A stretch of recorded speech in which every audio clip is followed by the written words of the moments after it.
Assalamualaikum warahmatullahi wabarakatuh. Tuan-tuan, puan-puan. Rabbi shrah sadri wa yassir li amri wahlul 'uqdatam min lisani yafqahu qawli. Bismillahirrahmanirrahim. Hari ini kita bersiaran semula dengan topik penyakit hati berlemak. InsyaAllah kita tunggukan beberapa 1-2 minit untuk rakan-rakan yang lain bersama dengan kita.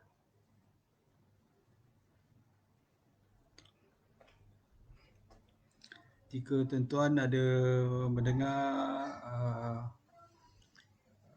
perkongsian saya ni, mohonlah beritahu dalam komen. Jika tak mendengar pun mohon beritahu dalam komen supaya saya dapat membuat perkongsian yang dengan lebih baik lagi. Kita tunggu lagi beberapa minit, 1 minit atau 2 minit untuk rakan-rakan yang lain menyertai kita.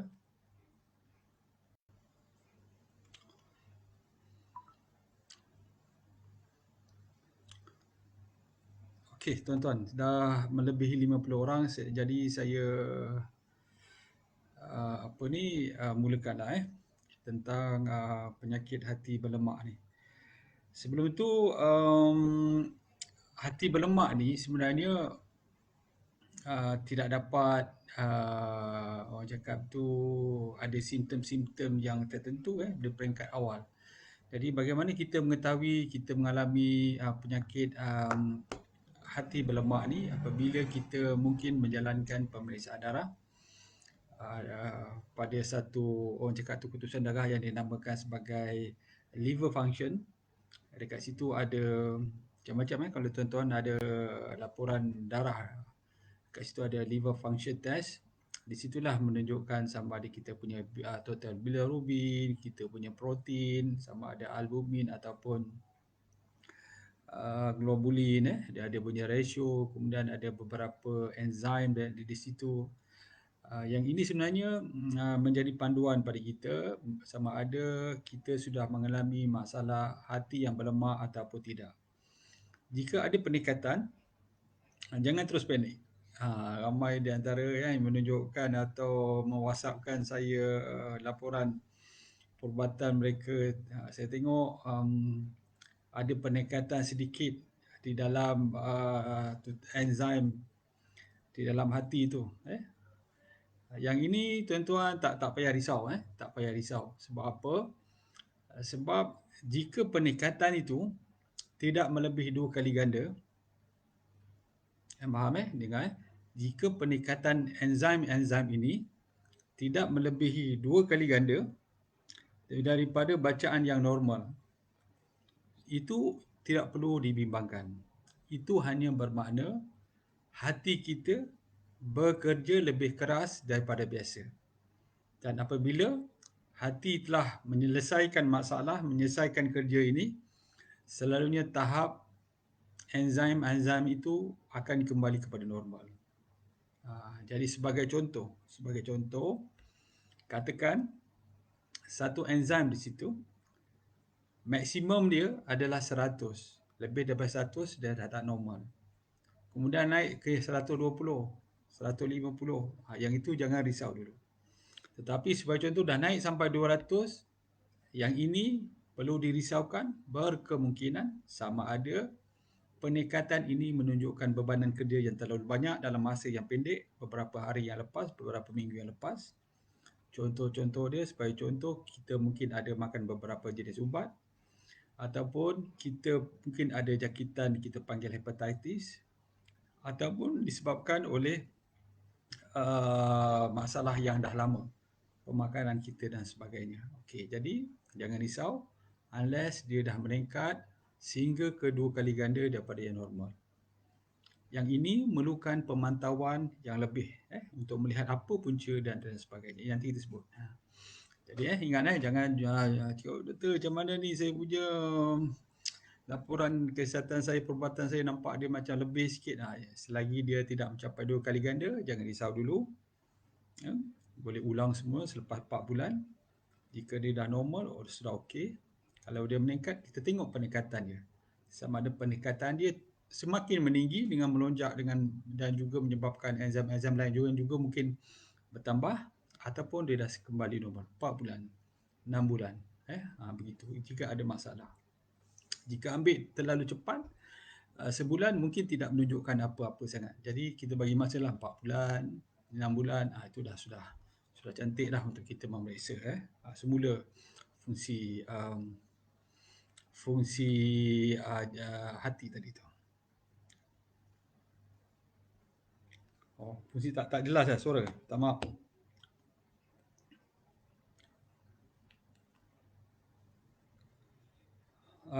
Macam mana? Dah jelas? Sudah jelas? Kalau sudah jelas, saya teruskan.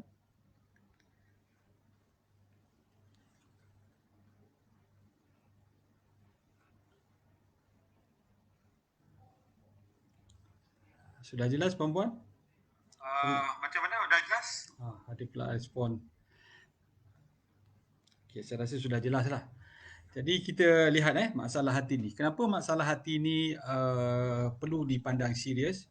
Sebab dia adalah masalah penyakit kronik yang progres. Apa maksud dia? Dia progres tu maksud dia semakin hari semakin mungkin bertambah menjadi lebih teruk. Menjadi lebih teruk. Menjadi teruk ni mula-mula dia akan setakat peningkatan enzim saja. Kemudian dia akan menjadi kita panggil inflammation, keradaan. Maksud dia ada masalah hati berlemak, lepas tu memulai keradangan. Selepas stage yang ketiga pula adalah apabila keradangan berlaku beberapa lama, mungkin selepas 5 tahun, dia akan mengalami kita panggil parutan atau fibrosis. Fibrosis. Dan akhirnya fibrosis ini berbahaya sebab dia boleh menyebabkan kanser hati dalam masa mungkin 20 tahun. Maksudnya kalau hari ini kita berusia 50 tahun macam saya, alhamdulillah tidak dijauhkan, tetapi ada fatty liver, mungkin umur 60 sudah menjadi fibrosis, mungkin umur 70 mungkin ada kanser liver. Begitu. Kalau lebih awal, contoh dia umur 30 sudah ada fatty liver, kemudian umur 45 sudah ada fibrosis, dan akhirnya mungkin dalam umur 55, 60 dia sudah ada kanser liver. Jadi kena faham dia punya progres. Dia sebab tu progres, sebab tu kita kena rawat dia, buat sesuatu di peringkat awal. Kalau dia dah peringkat sebagai contoh fibrosis, yang itu agak susah sikit. Apatah lagi kalau sudah ada kanser liver. Sebab tu kita kena berjaga-jaga, ambil tindakan apabila kita sudah ada apa yang kita sebut sebagai fatty liver. Fatty liver ni ada dua. Fatty liver ni ada dua. Satu yang disebut sebagai alcoholic liver disease. Alcoholic liver disease. Itu bermaksud orang yang mempunyai fatty liver ni adalah orang yang mengamalkan minum arak ataupun alkohol sepanjang hidup dia. Ambil terlalu banyak minum, mabuk, dah sampai ketagihan, tak dapat minum, dia akan rasa ketagih dan sebagainya. Akhirnya memang akan mengalami kerosakan hati. Tetapi saintis melihat satu fenomena yang agak memeranjatkan ialah apabila orang yang tak minum arak, yang tak minum alkohol, tiba-tiba mempunyai masalah yang hampir sama. Tak minum pun ada dapat masalah yang ini. Sebab tu dinamakan sebagai non-alcoholic liver disease, fatty liver disease, non-alcoholic fatty liver disease, NAFLD. Satu lagi alkoholik, kita faham orang yang minum. Satu lagi orang yang tak minum tetapi mengalami masalah yang sama. Non-alcoholic liver disease ini ada berbagai jenis dan berbagai punca. Kadang-kadang orang yang mengandung, orang yang hamil pun mengalami masalah ini. Bukan disebabkan oleh minum, tetapi disebabkan oleh fisiologikalnya berubah. Maksud dia hamil dan akhirnya dia mengalami masalah ni. Sebab tu kita kena bersyukurlah ataupun kita berterima kasih kepada ibu kita kerana bersusah payah dengan dia punya tanggungan, penderitaan sepanjang kehamilannya tu. Dia melahirkan kita. Berapa banyak orang yang mengalami masalah ni? Dianggarkan di Amerika, di Europe, dianggarkan 30%. 20 hingga 30% orang ada masalah ni. Masalah yang dah agak serius. Sementara yang pada permulaan ni mungkin 50% atau 60%. Jadi tidak ada tanda-tanda awal. Kecuali dia mungkin sudah mengalami fibrosis, dia punya fungsi hati atau liver dia sudah bermasalah. Jadi apa yang berlaku ialah kemungkinan kita akan melihat matanya akan menjadi kuning, contohlah mata dah nampak kuning dah, bukannya ini sklera, bahagian putih mata tu dah nampak kuning. Itu mungkin dia dah mengalami masalah. Ataupun dia dah tak berselera, dia punya berat badan pun sudah menurun, rasa lemah, ada pendarahan sikit, mudah berdarah hidung, gusi dan sebagainya. Saya sebut tadi mata kuning, tangan pun kadang nampak kelihatan lebih kuning. Kemudian salur darah tu yang kecil yang kita panggil small artery atau small blood vessel, terutama di bahagian dada. Dia dah macam bentuk spider dah macam tu. Sebab tu orang panggil dia web-like cluster of the blood vessel. Dia dah macam spider punya web tu, dah macam spider punya spider ni apa? Ya, dah bunyi sarang lah kat situ, nampak dia begitu. Nampak di situ, terutama bahagian dada. Kemudian akhirnya ada sakit perut, mungkin perut dah kembung, abdominal distension. Kalau bahasa Melayu kita panggil busung. Saya tak tahu sama ada istilah dia sama, merujuk benda yang sama atau tidak. Tetapi perut dia penuh dengan air. Itu bahasa saya dulu kerja di palliative care unit tu. Kadang-kadang kita tebuk menggunakan jarum yang agak besar, keluarkan air, dia akan lega sikit, perut dia akan menyusut. Lepas tu 2-3 hari kemudian dia kembung balik. Ini disebabkan oleh fungsi hati yang terjejas. Kemudian kita nampak ada bengkakan pada kaki. Ini tanda-tanda yang dah lewat tuan-tuan. Lepas tu dia ada kita panggil breast enlargement in man. Maksud dia orang lelaki ni patut tak ada breast, tak ada payudara, tetapi dah nampak dah. Dia ada macam seolah-olah tu ada macam payudara pula, macam perempuan pula. Yang ini kita panggil dia apa?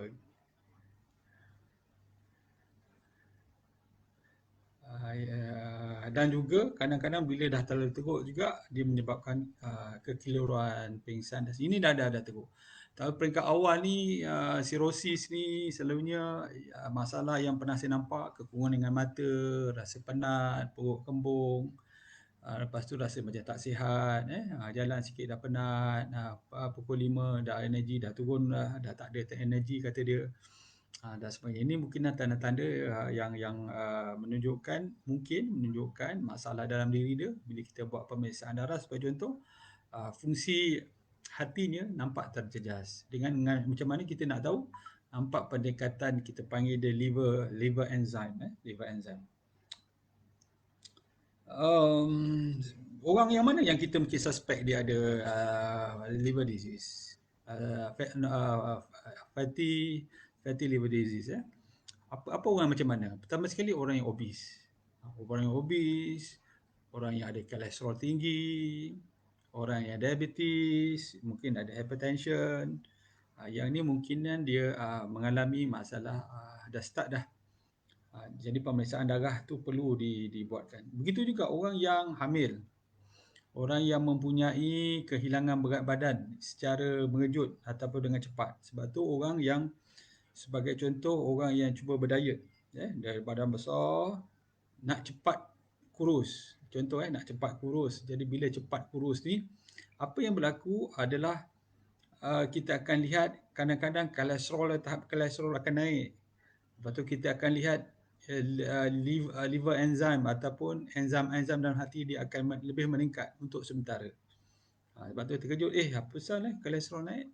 Kita patutnya kita menjadi kurus ni, kalau kita pertama bagus tak? Ini peringkat permulaan. Sebab tu jangan terkejut. Mungkin juga disebabkan oleh masalah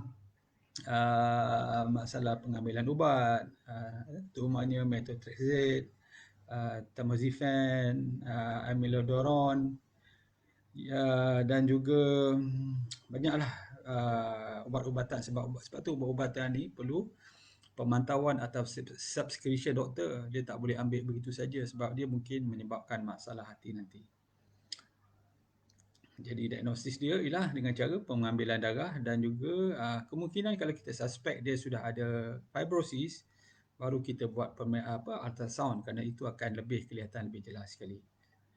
Kita akan lihatlah sebagai contoh ni ingat kalau tuan-tuan ada laporan darah tu, enzim-enzim seperti apa yang kita sebut sebagai alanin, aminotransferase atau ALT, aspartate, aminotransferase, AST terutamanya, dua tu. Dia akan meningkat. Macam saya sebut tadi, daripada awalnya, kalau meningkat sedikit saja jangan risau. Tetapi kalau dah meningkat sampai lebih daripada 2 kali ganda daripada yang normal, yang itu perlu kita jumpa doktor lah, tanya apa masalah. Jadi hari ini kita nak berkongsi bagaimana kita boleh mengurangkan fatty liver ataupun hati berlemak ni. Sebab hati berlemak seperti mana saya beritahu, dia akan progress kepada inflammation, hepatitis, akhirnya menjadi fibrosis dan akhirnya boleh menyebabkan cirrhosis, fibrosis, cirrhosis dan kanser hati. Sebab tu kena berhati-hati. Okey. Kita tengok sikit kepada rakan-rakan yang menyertai. Puan selalu yang bersama saya. Puan Hasina Faizal, Waalaikumsalam. Puan Azila Muhammad, Muhammad Noor, Aniza, Nur Firdaus, Fida Adida, top fan. Kalsum Karim, Ros Daisi, ini top fan juga ni. Cik Puan Maiza, Kalsum, Faiz, Abnizan, Muhammad Noor, Hazura, Wani, Olive, ya ni Kak Wani kita daripada JDT. Aznizai, top fan juga ni, Salbiah Abdullah, Kalsum Karim, Fazila Hassan, Datuk Azrul, jelas. Intan Johana, Ikha Ahmad, Zaitun Idrus, Aniza Safi, Fazilah Hassan, JB Clear, Alhamdulillah dekat ni. Farida Hassan, Natrah Dalan, top sharer. Kamsah Umar, Muhammad Dasril, top fan lagi. Fadli Abu Bakar, Cik Puan Maiza, Zumaidi, Kang Noh. Waalaikumsalam Kang, apa khabar? Waras. Azam Sulaiman, ya Ustaz, daripada Bertepahat ya. Cepaka, Alhamdulillah, top fan juga. Muhammad Dasril, Yati Yat, ini top fan, Puan Raja Noralaini. Ini orang kuat Olive House juga ni di Putrajaya. Rohaya Latif, Syara, terima kasih. Muhammad Yusof, Yusi Osman, Noriah, Zainah. Saya harap penjelasan saya dapat apa cakap tu jelas kenapa kita perlu menjaga hati kita supaya fatty liver ini tidak progress. Itu yang pertama saya nak sebut. Yang kedua saya nak sebut tadi ialah jangan risau jika bacaan tu tinggi sedikit. Kecuali kalau dia dah terlalu tinggi 2 kali ganda daripada bacaan yang normal. Yang itu upper limit dia tu kita panggil sebab contoh kalau 100 dia dah meningkat sampai 200, 300, itu yang bahaya. Tetapi contoh upper limit 100 dia hanya meningkat 150, 120, yang tu jangan risau dulu. Jadi bagaimana kita nak mengurangkan dia? Ni bab yang kedua, bagaimana kita nak mengurangkan dia? Tidak ada cara lain. Kalau kita lihat, kita faham metabolism of the fat. Sebab tu pentingnya benda ni. Kita faham bagaimana lemak-lemak ini terhurai di metabolisme dalam tubuh kita. Baru kita tahu bagaimana untuk mengurangkannya. So far yang saya ingat, semasa saya bekerja di Hospital Sultanah Aminah dulu di bahagian pembedahan, fatty liver ni tak ada ubat. Tak ada ubat. Boleh kita bagi beberapa ubat sebab ubat vitamin, ada yang herbal, tetapi tidak ada ubat yang spesifik masuk dia macam itu. Yang telah orang cakap tu di secara jamaah doktor-doktor ni merestui yang inilah ubat dia. So far tak ada.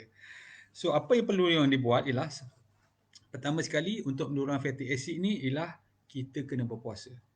Nanti saya sebut nanti contoh-contoh bagaimana puasa ni daripada kajian saintifik menunjukkan puasa ni dapat menurunkan fatty liver. Sebab tu saya dalam rawatan saya terhadap pesakit saya, Perkara utama yang saya nak sebut sekali ialah berpuasa. Dalam berpuasa, puasa ni sangat penting. Kalau kita tak mampu berpuasa, kita menjarakkan makanan. Kita jarakkan waktu makan. Bukan menjarakkan waktu makanan, tetapi menjarakkan waktu makan. Maksud dia kita boleh melakukan diet intermittent fasting.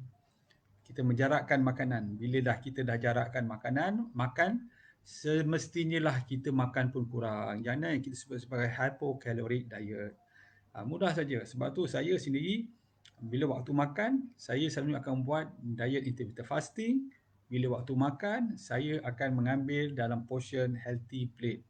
Dalam healthy plate ni kebanyakannya adalah kita panggil kompleks karbohidrat, iaitu sayur dan buah-buahan, sedikit refined karbohidrat, nasi dan juga protein. Di samping itu jangan lupa kita juga mengambil mengambil lemak sihat. Yang lemak sihat ni, healthy fat ni, healthy plate ni banyak dibincangkan di overseas, di Amerika Syarikat, di Europe, UK terutamanya.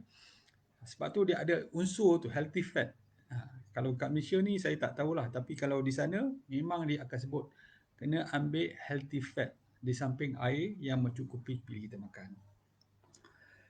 Jadi satu kajian daripada Canadian, bagus ni jurnal ni, Canadian Journal of Gastroenterology and Hepatology 2018. Satu kajian yang dilakukan di Iran. The effect of extra virgin oil on alanine aminotransferase and ultrasonographic indexes of hepatic steatosis in non-alcoholic fatty liver disease patient undergoing low caloric diet. Ini diterbitkan oleh jurnal yang terkenal, iaitu Canadian Journal of Gastroenterology and Hepatology 2018. Kajian dilakukan oleh saintis-saintis daripada Iran. Kenapa daripada Iran? Sebab di situ banyaknya minyak zaitun dihasilkan. Jadi mereka, ahli saintis mereka mengusahakan satu clinical trial yang menunjukkan apabila seorang tu mengambil minyak zaitun, mengikut kajian sini sekurang-kurangnya 2 sudu besar 2 kali sehari. Tapi saya cadangkan kalau dah ada fatty liver ni boleh ambil 3 kali, 2 teaspoon 3 kali sehari, atau sekurang-kurangnya 2 kali pagi dan malam. Pagi dan malam dia akan mengurangkannya. Tadi kita cakap tadi pasal berpuasa, mengurangkan makan, menjarakkan waktu makan, tambah pula dengan minyak zaitun. Memang tak dapat dinafikan. Jadi masalahnya kadang-kadang kita ni nak ambil satu benda kalau boleh ada satu pil makan terus baik. Tak ada tuan-tuan. Dia kena menukar cara hidup. Yang itu yang kita sebut sebagai afiat lifestyle. Pemakanan dia, tidur dia, air dia, stress management dia. Lepas tu ambil makanan-makanan yang bernutrisi yang kita sebut sebagai Quranic food, dan juga bagaimana kita menangani stres. Yang itu dia afiat style atau afiat lifestyle. Yang itu yang bila kita buat itu bukan setakat masalah kolesterol, tetapi masalah diabetes, hypertension, yang ini dapat dikurangkan dan sampai kadang seketika memang tak perlu makan ubat. Sebab dah normal. Sebab tu pentingnya masa saya cakap bahawa bila kita buat detox tu ada benda yang kita pantangkan, ada benda yang kita tambahkan, ada yang benda-benda yang kita ganti dan buang. Jadi itu memang dia akan cantik. Sebab tu kalau nak sihat, liver fatty liver ni, cara dia pertama sekali berpuasa. Kalau tak mampu berpuasa, jarakkan waktu puasa. Macam saya buat intermittent fasting, paling kurang 12 jam. Last kali makan pukul 7 pagi baru kita bersarapan. Sepanjang itu minum air kosong je. Paling bagus sampai 16 jam, sampai ke tengah hari, baru kita makan. Sepanjang itu minum air kosong saja. Kalau tak mampu, jarakkan 8 jam. Maksudnya kita makan 3 kali je, breakfast, lunch, dinner. Makan pula tu yang kita sebut sebagai hypocaloric. Bagaimana dapatkan hypocaloric? Cari makanan-makanan yang mempunyai kandungan karbohidrat yang rendah. Terutamanya kita pilih kompleks karbo. Sebab apa? Dia ada fiber, dia mengenyangkan. Dia mempunyai kandungan kalori yang rendah. Dia mempunyai glycemic index yang rendah. Bagus untuk tipu. Apa dia? Sayur-sayuran, makan buah-buahan. Pilih kalau boleh apa yang disebut dalam Al-Quran yang kita sebut sebagai Quranic food, dia bagus untuk kita. Okey, kita nak bincang sikit tentang kenapa minyak zaitun ni dipilih ataupun memang memberikan orang cakap tu manfaat dalam dalam fatty liver. Kalau perempuan, tuan-tuan perempuan melihat Facebook saya, page saya ada kongsikan jenis-jenis lemak. Tuan-tuan boleh tengok jenis lemak, dia ada diagram dekat situ. Tetapi saya akan membawa contoh je. Kita akan bincangkan lebih kurang 8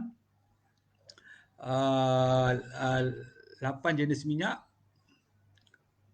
Dengan itu bila kita tengok kenapa dia, saya macam mana saya kongsikan petang tadi, ada yang bertanya, yang berkata saya ni kononnya anti santan ataupun minyak kelapa. Minyak kelapa dengan santan dia lebih kurang tuan-tuan, sebab kita bila perah kelapa tu dia akan jadi santan. Bila jadi santan tu, bila diproses dia akan menjadi minyak kelapa.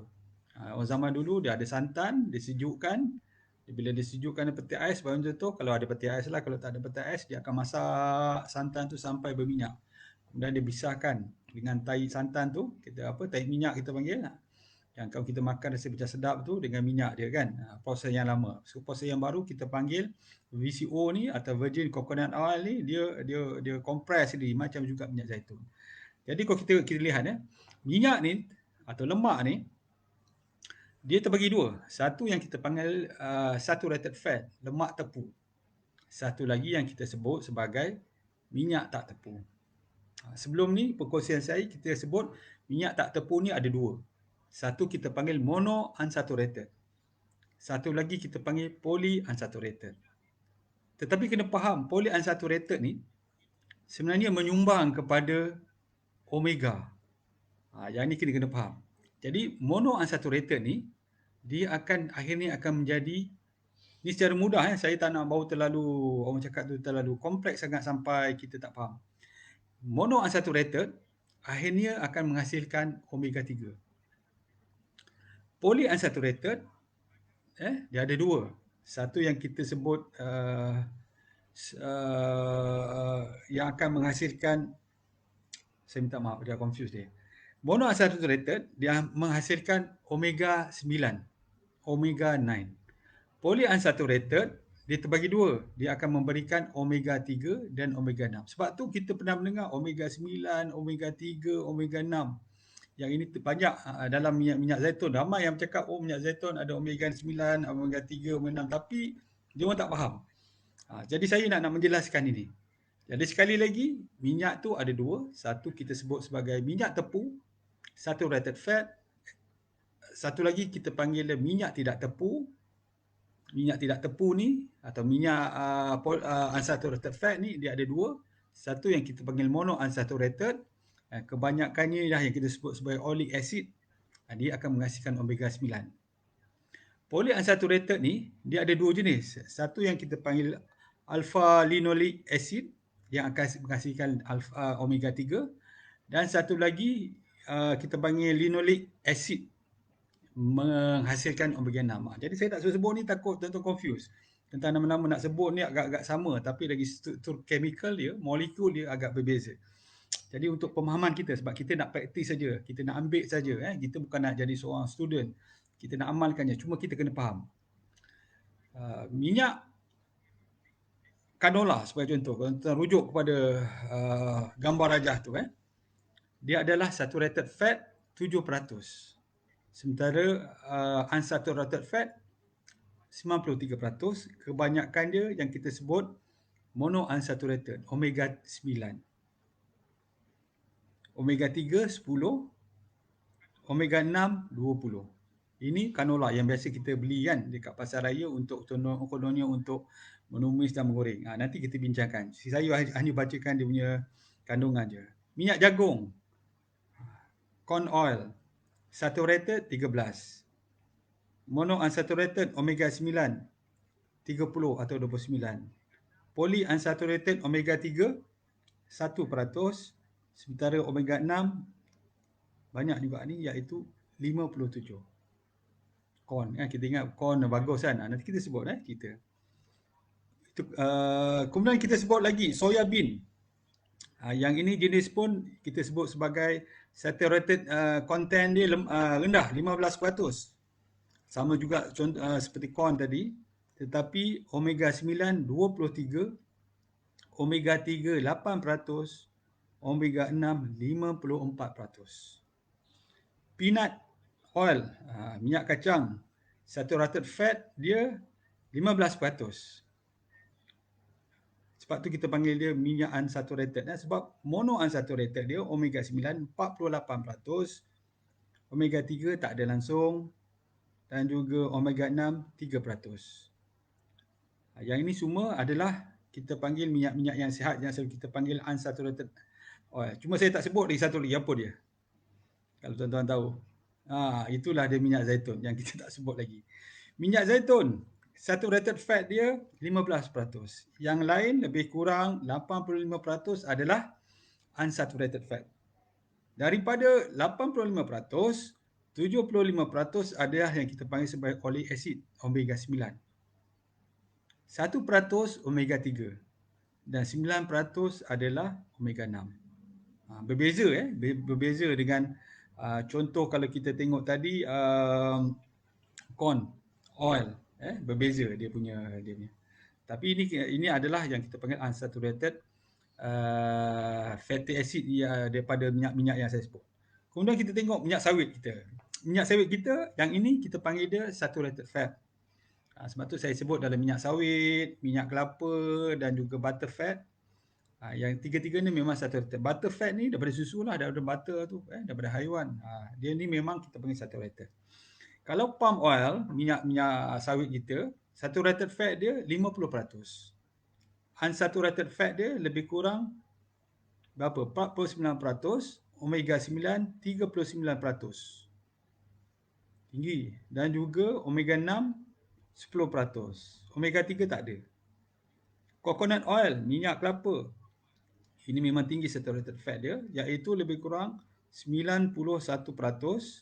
Monounsaturated omega 9 0. Polyunsaturated 7, dan yang ni omega 3 7% saja. Omega 6 6. Butter fat pula saturated fat dia 68%. Yang ni memang kita panggil dia minyak ni lah, minyak lemak tepu sebab daripada haiwan. Omega 9 28%, omega 3 tak ada, omega 6 3. Jadi perbezaan dia. Kenapa bagusnya minyak zaitun ni? Minyak zaitun ni memang kalau kita lihat omega 3 dia kurang. Begitu juga dengan omega 6. Sebab apa? Sebab dalam teori keradangan, theory of inflammation, kalau kita banyak datang ke kuliah-kuliah, seminar dan juga membaca buku, di antara punca keradangan, dan keradangan ni saya dah sebut banyak kali lah, saya tak payah explain sekarang. Keradangan ni antara puncanya ialah apabila makanan-makanan kita yang berlemak ni, dia punya nisbah omega 3 dan omega 6, nisbah dia terlalu besar. Kita ambil banyak omega 6 berbanding dengan omega 3. Ambil omega 6 banyak sangat, omega 3 kita ambil, sehingga nisbah dia tu jauh sampai 1:10, 1:20, 1:50. Sebab tu kalau kita tengok, sebagai contoh, saya nak sebut minyak canola. Minyak canola kelihatannya macam bagus, dia punya ratio 1:2.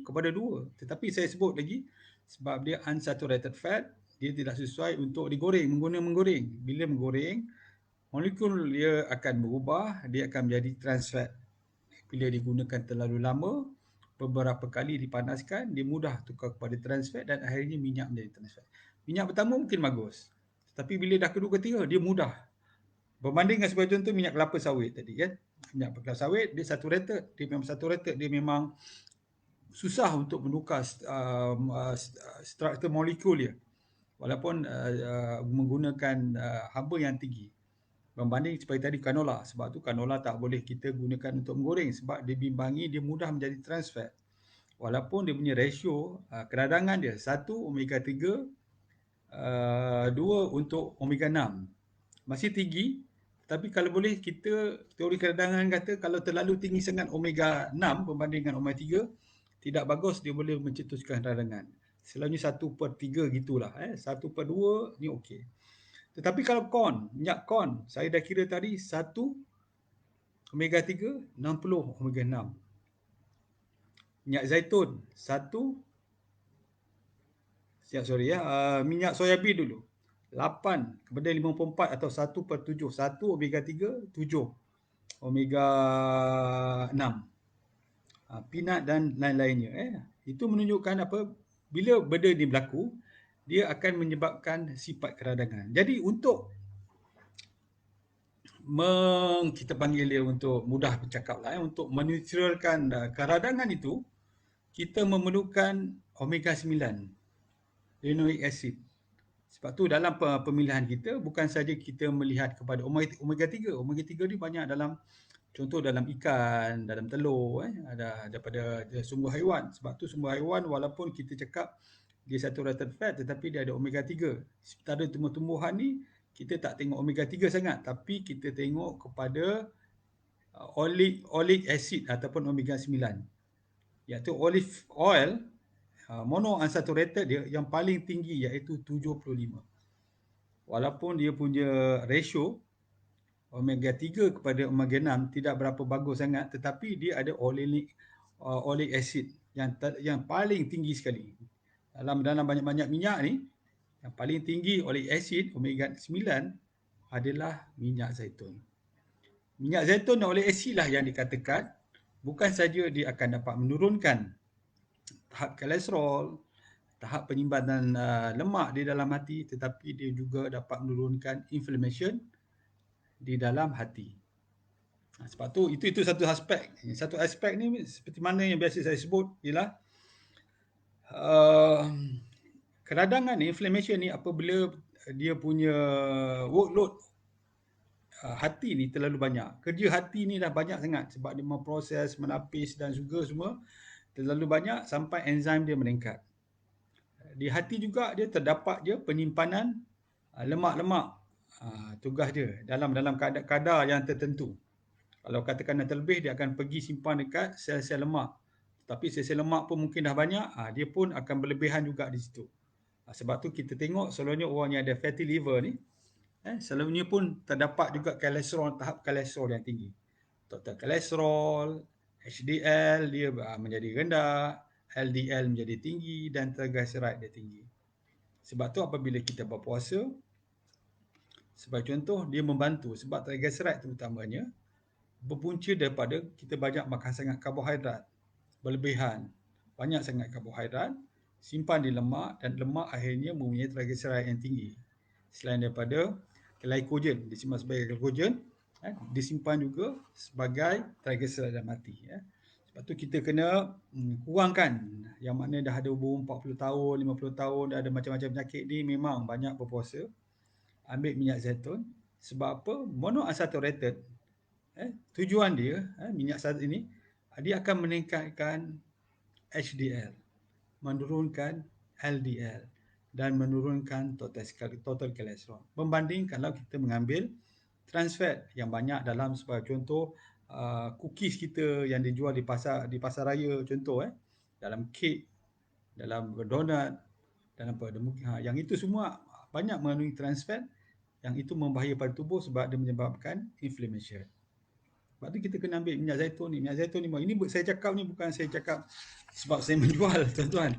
Tapi banyak dalam jurnal, memang nak baca pun tak larat.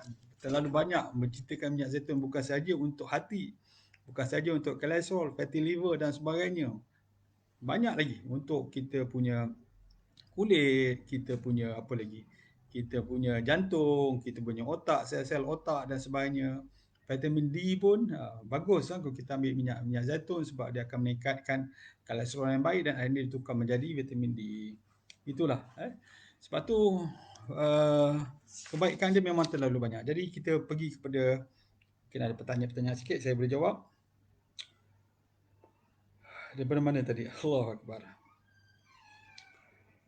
Minta maaf kalau tertinggal nama saya tak sebut. Top fan kita Zumaidi Rahim, Waalaikumsalam. Kang Noh tadi, Ustaz Azam Sulaiman, top fan juga. Puan Cepaka, Muhammad Dasril. Indonesia hadir Ustaz. Allahu Akbar. Jauh daripada Indonesia. Harap fahamlah ayat-ayat yang saya gunakan. Cepaka, kurangkan hati berlemak. Ya, betul. Yatiyat. Waalaikumsalam Puan Raja. Rohaya Latif. Salam Doktor. Waalaikumsalam. Muhammad Yusof. Assalamualaikum dari Melaka. Alhamdulillah. Yusri Osman. Farid Bunta. Perak. Alhamdulillah. Nuriah Sarah. Zainal Mustafa. Tok Fan. Wan Nurul Izzah. Yatiyat lagi sekali. Ros Anita. Kang Noh. Elmi Nordin. Nora Eka. Muhammad Yusuf Hashim. Tok Fan lagi Siti Saidah. Nora Humairah, Yusuf Hashim.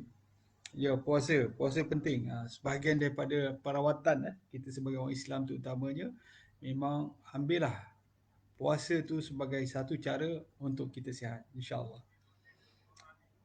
Syara, Nur Syarina, Muhammad Yusuf Hashim. Intermittent fasting, ya betul. Kalau kita tak mampu, mungkin kita lemah dan sebagainya, kita boleh buat intermittent fasting sebab beza dia kita boleh minum air. Yang ini membantu. Jadi kita menjarakkan waktu makan, kita mengurangkan kalori dalam pemakanan kita, kita mengambil makanan-makanan yang glycemic index dia rendah, yang banyak nutrisi terutama yang kita sebut sebagai Quranic food. Yang ini bagus untuk kita. Top fan Fiza Rahim. Waalaikumsalam Fiza. Di orang Johor juga ni. Jorina, Ahmad Akil. Cepaka, Alhamdulillah Azmi Kasim. Ya, untuk fatty liver memang berpuasa alasan penting. Puan Wani, bagi mereka nak cari minyak zaitun, boleh WhatsApp Puan Wani, Rizal Hassan, saya amalkan Olive Plus Tea. Betul, minyak zaitun. Yang lain tu saya tak boleh komen lah. Produk-produk lain. Saturated fat, minyak tepu betul. Okey, omega ni, ada Puan Raja. Nora Laini, omega 3 minyak zaitun, ada minyak 3 omega 3, omega 6 dan omega 9, tetapi dia banyak omega 9. Omega 9 bagus untuk mengurangkan keradangan selain daripada omega 3. Yang tak bagusnya adalah omega 6. Kita kena kurangkan dia itu. Jadi omega 3 dan 9 bagus. 3 banyak dalam haiwan, terutamanya ikan. 9 banyak terutamanya dalam tumbuhan, terutamanya minyak zaitun. Polyunsaturated, ya betul. Puan Hasrina, Aniza Siti, VCO dan olive oil boleh lihat sebelum atau sebab makan. Bergantung, yang ni tak ada masalah sebenarnya nak ambil. Tetapi kalau kita nak jadikan ubat, kita boleh ambil dia sebelum kita makan. Perut kosong bangun pagi tu ambil. Kalau orang nak campurkan kedua-duanya, nak dapatkan faedah kedua-duanya, boleh ambil satu sudu minyak zaitun, satu sudu minyak VCO pagi dan malam. 2 sudu, 4 sudu dah mencukupi. 6 sudu untuk orang yang mungkin yang memerlukan lebih, yang tak selera nak makan dan sebagainya. Jangan terlalu banyak, sebab apa, takut dia cerit-berit. Apa maksud cerit-berit? Badan kita tidak boleh absorb lagi lemak, dia keluar melalui najis. Itu maksud dia dah maksimum dos lah tu kita bagi. Dia tak memberikan apa-apa kesan yang lain. Dan itulah antara 2 hingga 4. Antara 2 hingga 4. Pagi 2 sudu, malam 2 sudu, ataupun kita boleh campur sikit kalau nak sangat tengah hari lepas makan dan sebagainya, membantu kita rasa lebih kenyang. Ustaz Rozi, ustazku. Waalaikumsalam warahmatullahi. Azlina, punca keradangan. Ya, memang kena banyak baca tentang inflammation, punca keradangan. Puan Nora, saya amalkan minyak zaitun, alhamdulillah. Puan Nur Syuhada, minyak zaitun dengan vitamin E boleh makan serentak, ya. Memang bagi pesakit-pesakit yang contoh dia ada diabetes,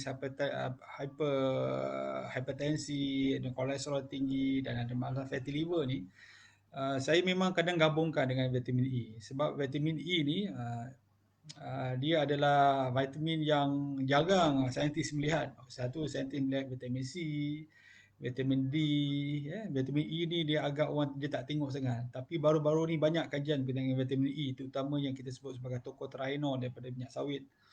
yang juga dah digunakan dalam, kalau tak silap saya, di HUKM oleh pakar gastroenterologis untuk sakit dia, untuk khas untuk fatty liver.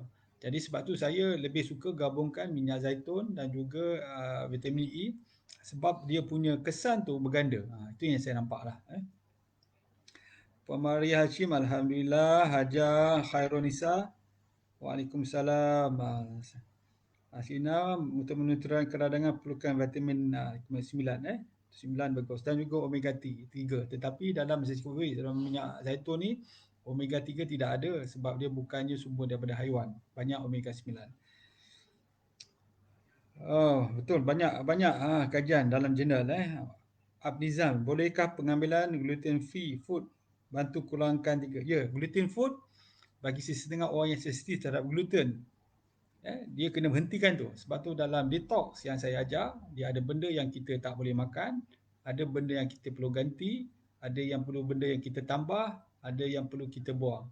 Jadi gluten ni, kalau orang yang sensitif pada gluten, dalam kajian dari, tak salah saya, dari USM, menunjukkan bahawa daripada sampel yang diambil secara rambang, secara rawak, bahawa terdapat lebih kurang 1/3 orang Malaysia ni yang ada masalah gluten.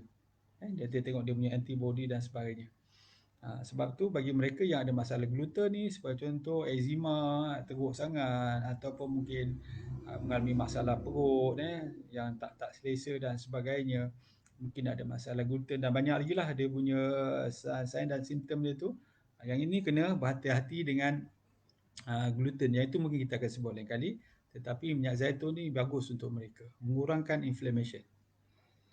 Zuhaila Sari, Assalamualaikum doktor. Alhamdulillah. Malam ni kita sebut sebagai fatty liver ataupun hati berlemak. Puan Nurmadiha Rashid.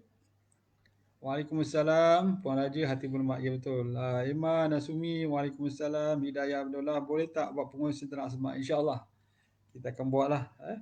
Minyak zaitun yang macam mana sesuai? Fazil Jaafar kata minyak zaitun yang mana sesuai? Minyak zaitun yang sesuai. Minyak zaitun ni dia ada kategori. Sama juga dengan minyak petroleum. Jangan orang yang tak faham dia menyamakan semua minyak. Minyak zaitun ni kata sama je. Tidak. Minyak dia macam minyak petroleum juga. Minyak petroleum ada sesuai untuk kapal terbang, ada sesuai untuk diesel untuk lori sebagai contoh kan, lebih sesuai untuk lori. Ada yang sesuai untuk gunakan sebagai petrol untuk kereta dan sebagainya. Ada yang sesuai sebagai bahan bakar untuk minyak tanah kan, sebagai contohlah. Kita boleh menggunakan untuk minyak tanah contoh untuk kereta, tetapi enjin kita akan rosak. Dia boleh berjalan tetapi enjin kita akan rosak. Begitu juga dengan minyak zaitun. Minyak zaitun ni ada grade. Ada yang kita sebut sebagai extra virgin, ada yang kita sebut hanya sebagai minyak zaitun saja, dan ada yang campuran dan sebagainya. Sebab tu extra virgin ni yang paling bagus sekali lah. Apa maksud extra virgin? Buah zaitun tu diperah tanpa menggunakan haba. Kalau macam dulu saya sebut, tolong sambung. Minyak santan tadi kan kita sebutkan, zaman dulu kita nak menghasilkan minyak, kita ambil santan, kita panaskan, dia akan keluarkan minyak dan akhirnya dapatlah minyak kelapa. Yang ini kita tak sebut sebagai extra virgin coconut oil. Begitu juga dengan minyak zaitun. Kalau kita menggunakan haba, dia bukanlah kita panggil extra virgin. Dan juga kita tengok tahap keasitan dia. Yang ni kita mungkin akan bincanglah ada lain kali tentang. Tapi kena faham bahawa tidak semua minyak zaitun serupa. Cari yang extra virgin. Nak tahu sebab dia betul-betul extra virgin? Yang ini kena tengok dia punya company lah. Macam juga kita madu kan. Ada orang cakap ini madu tulen, madu daripada madu tualang, madu kelulut. Tapi orang pun boleh membohong kan. Kita tak tahu. Kecuali kalau kita tahu dia memang ada ladang kelulut. Kita nampak dia memang memanjat pokok tualang. Jadi kita tahu memang hasil lah. Tapi kalau kat tepi jalan, kita tak tahu. Jadi macam mana kita nak percaya? Kita percaya kepada brand dia, syarikat dia. Yang ini mungkin betul. Saya dengan Olive House ni saya dah melihat sini dia punya ladang. Sebelahan ni ada kilang. Bagaimana dia proses saya dah melihat. Jadi insya-Allah kalau Olive House tu insya-Allah lah tak ada masalah. Memang kepunyaan orang yang dah lama dalam industri menghasilkan minyak. Okey, Nur Dahlia, Umi, Umi Dahlia. Okey, Zuhaila Sharif, omega 6 tu contoh dalam mana doktor? Omega 6. Omega 6 ni itulah dalam makanan-makanan yang kebanyakannya mengandungi apa nak sebut dia tak banyak sebenarnya dalam, saya boleh cakap yang banyak sekalinya. Sebab tu kita kena kaji, sebab contoh dalam minyak tumbuhan ni kan, contoh saya sebut tadi corn oil, minyak apa, minyak jagung. Dia ada omega 6, omega 3, omega 9, tetapi rasio omega 3 dan omega 6 adalah 1 omega 3 60 omega 6. Sebab tu kita kena banyak membaca. Sebab contoh itu dah terlalu tinggi. Dah contoh soya bean, minyak soya, 1 omega 3 7 omega 6, tinggi. Begitu juga satu lagi peanut oil, minyak kacang, 1 omega 3 33 omega 6. Berbanding contoh saya tadi sebut tadi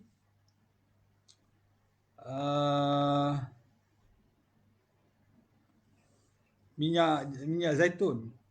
Minyak zaitun walaupun dia tinggi tetapi dia punya kita sebut sebagai omega 6 tinggi 75% berbanding dengan minyak lain, dia paling tertinggi. Walaupun omega 3 dan 6 tu dia punya ratio tu tak berapa bagus, tetapi dia ada omega 9 yang paling yang dapat memberikan menghalang proses oxidation ataupun proses keradangan di dalam tubuh. Saya harap faham. Okey, ya betul lah Puan Raja. Omega 3 daripada haiwan, ya betul. Puan Hasina, komen sikit pasal cuka tin buat apple ada tak?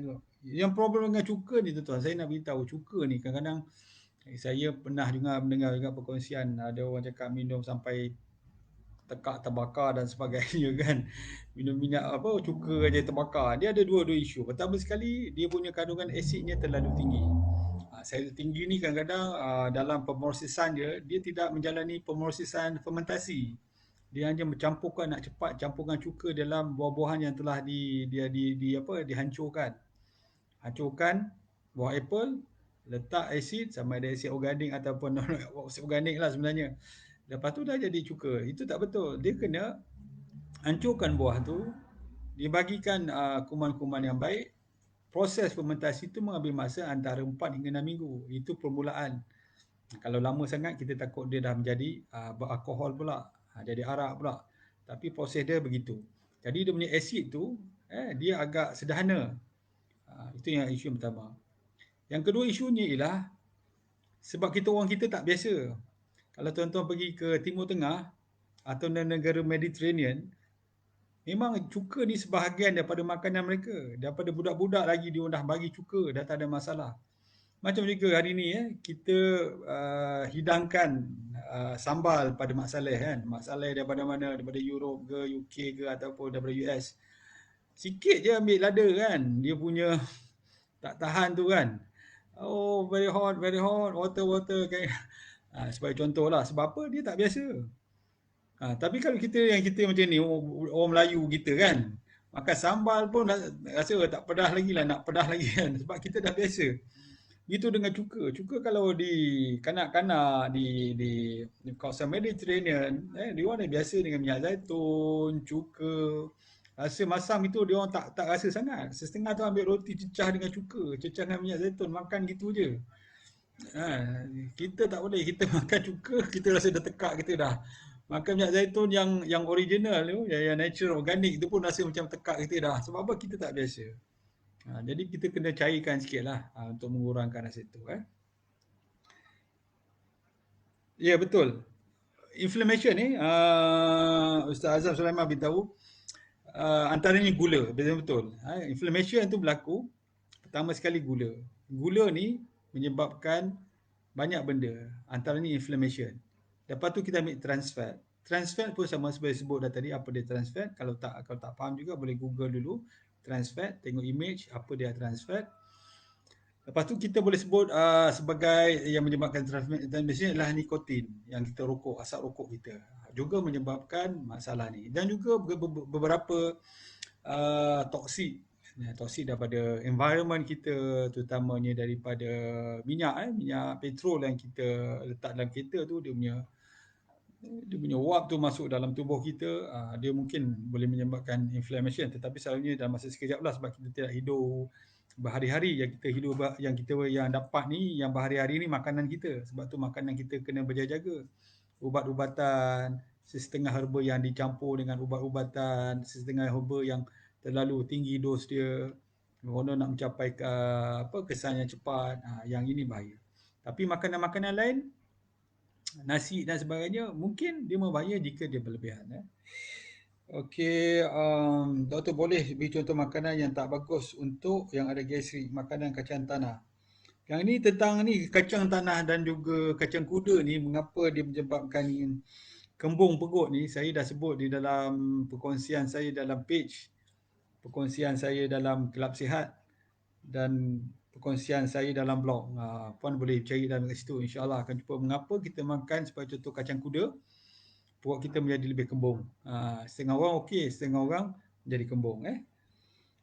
Top fan Abnizam Abdullah, sama-sama Zuhaila Syarif. Kalau dalam kapsul tu 369 macam mana? Dalam kapsul tu susah puan. Saya tak mau komen spesifik produk lah, tapi masalahnya yang saya nampak ialah satu sudu minyak zaitun tu lebih kurang dalam, mungkin dalam 8 ke ataupun 10 soft gel tu, ataupun kapsul lah kan.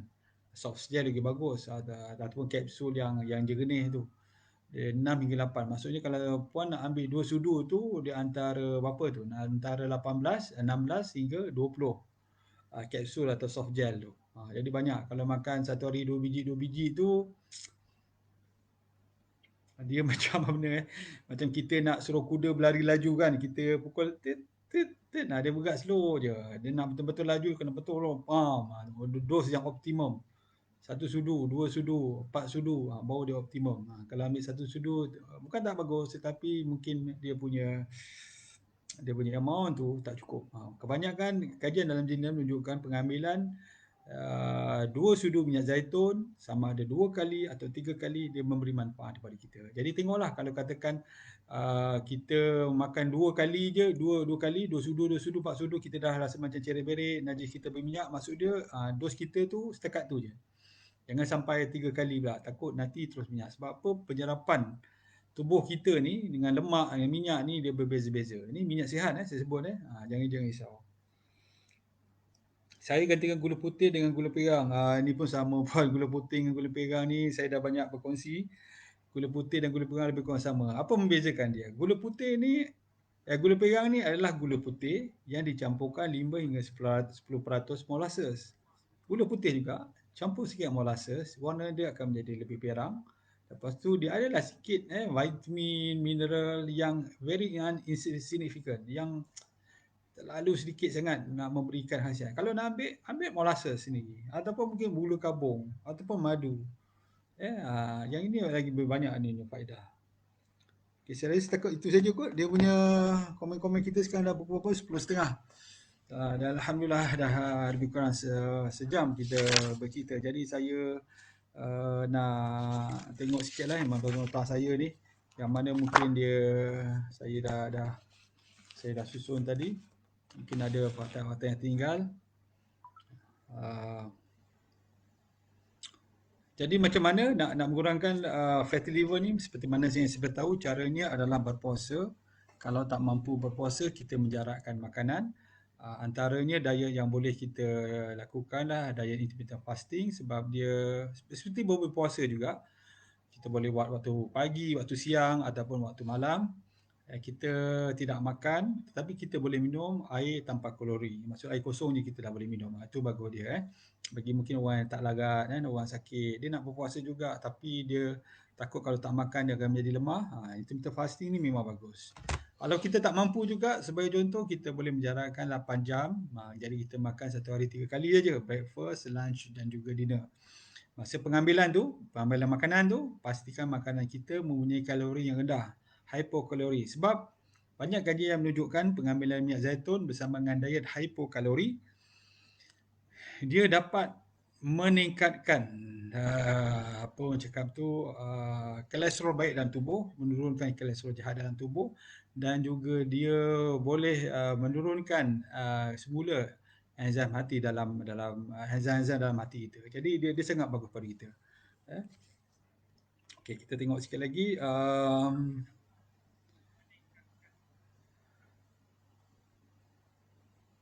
Okey, yang lain tu seperti saya beritahu tadi, trans fat kita kena kurangkan, rokok kita kena kurangkan, dan juga pengambilan gula tambahan gula tambahan perlu kita kurangkan.